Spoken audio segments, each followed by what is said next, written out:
What Ibrahim a.s. asked Allah SWT himself is going to shock you, but it's also going to teach you many, many lessons. This is captured in a verse in the Quran where Allah SWT tells us, وَإِذْ قَالَ إِبْرَاهِيمُ رَبِّ أَرِنِي كَيْفَ تُحْيِي الْمَوْتَى. And remember when Ibrahim a.s. he said, my Lord, show me how you give life to the dead. Show me how you bring the life from the dead. Allah SWT, he responded, قَالَ أَوَلَمْ تُؤْمِنْ. Do you not believe? Ibrahim a.s. he responded, قَالَ بَلَى وَلَكِنْ لِيَطْمَئِنَّ قَلْبِي. Yes, I do, but just so that my heart can be reassured. Even Ibrahim a.s., one of the greatest humans to touch this earth, even he needed some reassurance. So whenever you feel like you need reassurance yourself, without a doubt, this is perfectly fine. If Ibrahim a.s. needed it, don't worry, you can ask for it too, and don't feel like that you can't. But this is where it gets super interesting. Allah continues in this verse, and He responds to this question of Ibrahim a.s. And He says, قَالَ فَخُذْ أَرْبَعَةً مِّنَ الطَّيْرِ فَصُرْهُنَّ إِلَيْكَ ثُمَّ جَعَلْ عَلَى كُلِّ جَبَلٍ مِّنْهُنَّ جُزْءًا ثُمَّ ادْعُهُنَّ يَأْتِينَكَ سَعْيًا وَاعْلَمْ أَنَّ اللَّهَ عَزِيزٌ حَكِيمٌ. Allah subhanahu wa ta'ala, He said, okay, if you want me to answer your question on how I bring the life from the dead, bring 4 birds. Train those 4 birds so that they come to you when you call upon them. Then kill them, cut them into pieces, climb multiple hilltops, scatter the pieces on the different hilltops, go back down to the bottom, call for them, call their name just as you trained them, and they will come flying to you. And that is how I'm going to answer your question for Allah subhanahu wa ta'ala, Azizun Hakim, the Almighty, the All-Wise. Really think about it.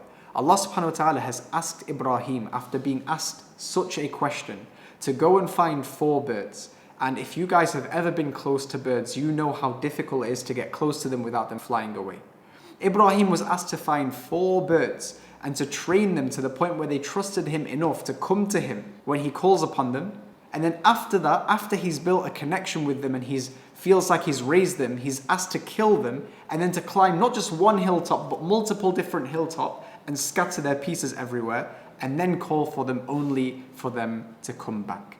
All that struggle just to answer the question where Ibrahim a.s. asked for some ease. This is so incredibly symbolic. If we want any goodness in this life, if we want any sort of ease, we must go through some struggle. If you guys want to start a business and see it successful, how can you expect Allah subhanahu wa ta'ala to open the doors for you if you don't do any work on it? If you want to have incredible grades at university, how can you expect any good grades if you don't do any work whatsoever towards it? Anything in life requires struggle in order to achieve the ease.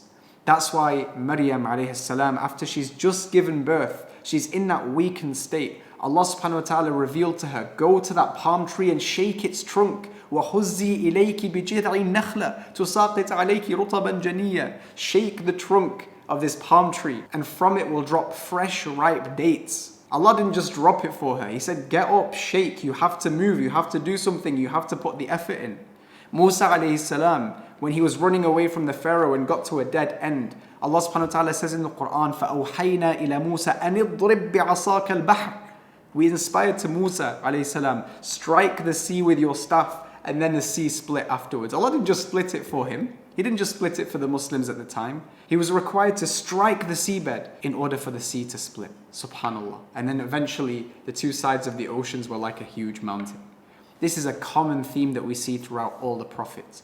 And of course, Allah subhanahu wa ta'ala, He preserves these stories of the prophets to teach me and you very valuable lessons. You want any sort of ease, you have to go through the struggle.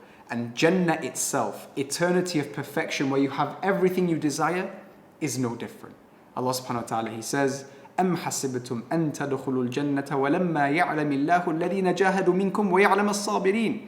Do you really think, this is what Allah is saying in the Quran, do you really think that you're going to enter Jannah without Allah subhanahu wa ta'ala proving which one of you actually struggled for his case and they were patient with what He asked them to do?